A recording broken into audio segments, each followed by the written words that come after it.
Today we're talking about the top 10 commanders that bring the salt. Starting off at number 10 is Zur the Enchanter. Everybody hates when he puts down stuff for free, and he is able to tutor any of those enchantment cards out of the library for you and create the perfect win combos or just protect himself. He's hard to deal with. Post Malone loves him. He even got his own vanity card, and he is a salty commander. Next up at number 9, we have Gatek Teague. This little Kithkin hobbit is a hate bear that people hate to play against. He prevents any spells from being cast with an X in their cost, or if they cost 4 or greater.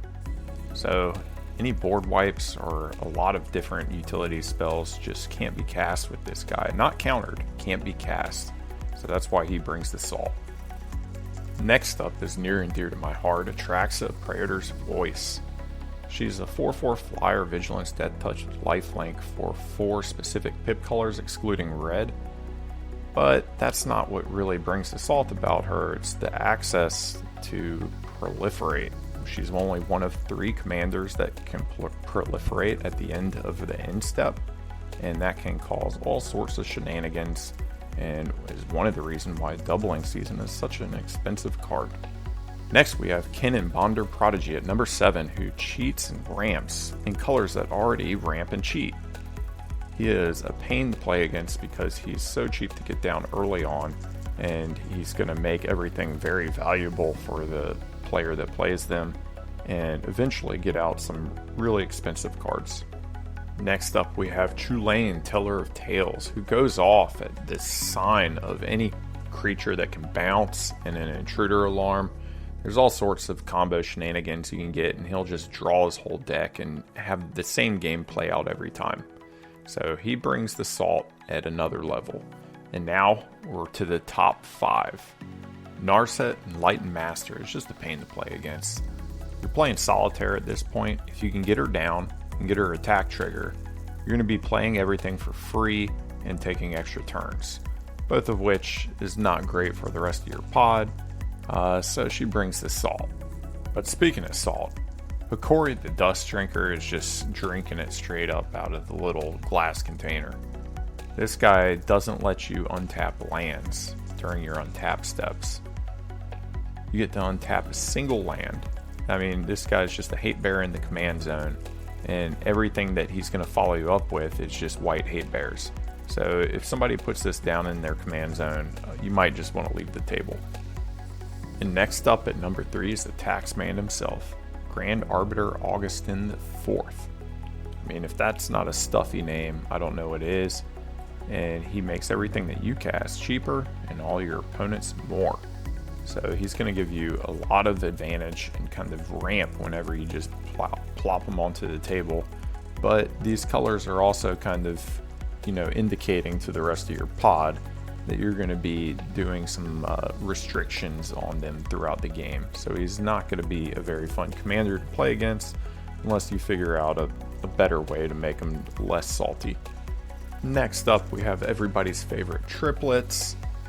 Just don't touch my cards. These Triplets, they make it so that you can't do anything during their turn, and then the person that's playing the Triplets gets to meddle with your hand, gets to, grab your cards and rub them on their face, do whatever they want with your cards. So it's probably one of the most salty commanders that you can find, which is why it earned the number 2 spot. Honorable mention is going to be the Secret Lair that haven't been reprinted as fantasy versions. Negan and Rick have awesome abilities and are good cards, but they can kind of break up the tone of a pod if you're playing all with, traditional Magic the Gathering commanders. And the scarcity kind of affects that too, because they were a limited drop. So these things have kind of been salty for people to play against. They don't like to have Walking Dead imposed upon them, but they're just cards, so they just made the honorable mention list. Hopefully we see reprints of these soon that aren't Walking Dead related, and that'll be very interesting to make some Negan and Rick decks out of the 4 of these at least. And on to the saltiest commander that you can find the be plopped on any pod table, you will find Urza, Lord High Artificer, to fit the bill. He's going to go find the Isochron Scepter or Winter Orb and just make everybody at the table miserable. He is just going to imprint a counter spell, and he's going to make all the lands not untapped, because he doesn't need lands. Once he gets enough artifacts down, he could care less about lands. And he's going to make everybody's life a living hell. So if you are playing against an Urza, you might want to reconsider your friends. If you're playing Urza, you might want to reconsider your choices in life. And that is the 10 saltiest commanders in Magic. Thank you for joining us for this countdown. I'm Sean with Compleat Magic, and thanks for following along. I'd like to say that you should subscribe, but I'd rather just tell you that we give away cards to all of our subscribers, as we call them completionists, in our booster battles. So once you're a subscriber, you're automatically entered, and we'll see you at the next booster battle, which is coming up soon. Stay tuned and check out the top of our page for more information.